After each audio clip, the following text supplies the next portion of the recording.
What's up, guys? Today we're going to be ranking characters from Twist Metal 1.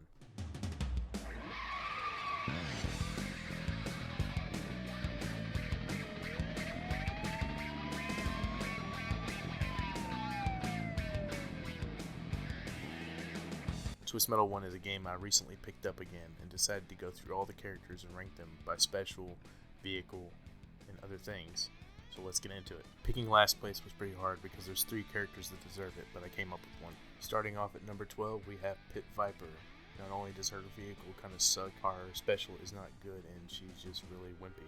At number 11, we have Yellow Jacket, only slightly having better armor than Pit Fury, but his special is the worst of the 2 that he has in the entire series compared to Black, and that one even sucks. He has 3s across the board when it comes to stats, and he's downright pathetic.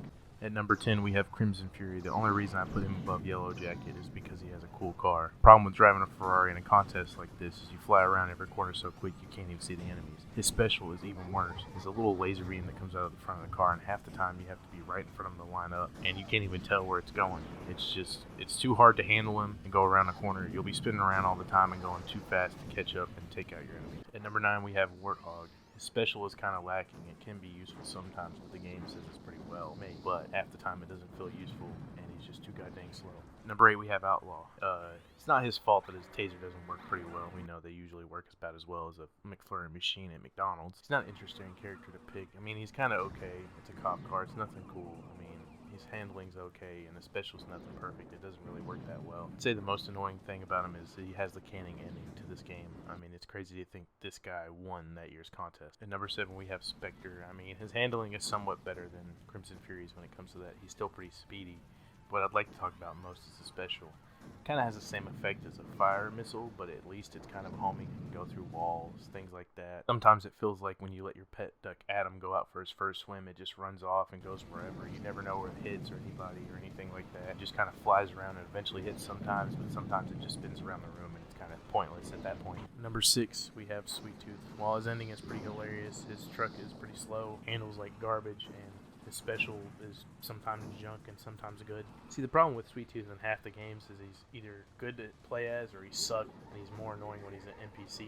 Like, I had a 50% chance that anytime I would use a special I could miss, but when I'm playing against Sweet Tooth, he always hits 90% of the time. Sometimes he misses if I'm lucky and I knock him out of his movement when using a special on him, but dear God, half the other times I won't even be directly in front of him, and usually with his napalm cone, it's straight forward. And even if I'm not straight in front of him and I'm social distancing, he'll somehow still get me. And somehow he'll have a special he'll use on me that isn't the napalm cone. It looks like a missile, but I can't prove it. Trust me, there's another version of Sweet Tooth I have more hate and disgust for than this one. Alright folks, we're officially at the top 5. Here we go.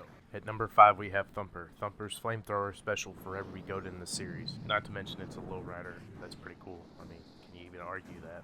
His risk versus reward is pretty balanced because you have to be right in front of the enemy when you do it. There is a little bit of distance that he has that it goes up to, but you usually have to be closer to him than not, and most of the time you don't want to get in front of an enemy when you attack him. But his special can do some pretty good damage, so it's worth it. The only downfall to his special in this game is there's no freeze command. Like in ladder games, you have to pick them up, but it doesn't completely stop you from doing it. It just makes it easier to attack when they're frozen. At number 4, we have Hammerhead. Fun fact, the first time I beat this game was with Hammerhead. First off, it's a monster truck, because you know, hell yeah. But what makes Hammerhead so cool is his special. Not only is it a monster truck dealing damage by running over cars, but it always works. What I mean by that is even if you don't have the special selected, if you run someone over, it still does it. The only downside is sometimes it's annoying to get on health pads. Number 3, we have Darkseid. First of all, Darkseid's special is straight ass. And he's slow, but he makes up for that in armor. What sets Darkseid above Hammerhead is the fact that his special sucks, but you don't even need to use it. All you have to do is make contact damage. It feels like in a way Darkseid should have had Hammerhead's special, but having a big rig with a lot of armor that does a lot of contact damage in a game is pretty useful. Just keep making contact with an enemy and you'll do a lot of damage. Who needs a powerful special and strategy when you can just beat the crap out of them? And at number 2, we have Roadkill.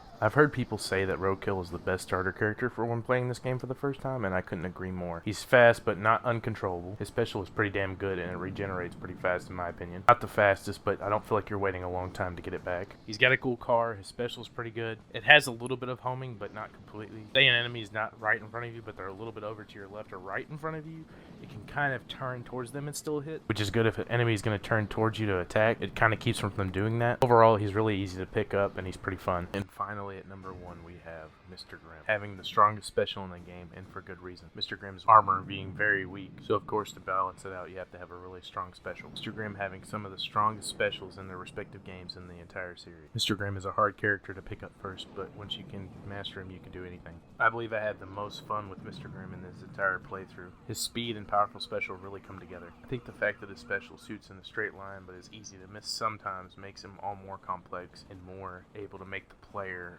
play with strategy and think, because with this special you give up homing and homing capability, saving the special for the right moment. Of course, I have not mastered Mr. Grimm by any means, but I still think he's the best character to play as in this game, and I think he's great. See, Mr. Grimm pushes you out of your comfort zone. I don't know how many times where I would normally not engage the enemy very easily, I would feel comfortable running into a group of enemies and attacking them and driving off. You should always be careful because of his health, but I don't think it makes you always avoid the enemy either. Once you figure out how to use him and maneuver him, he pays off.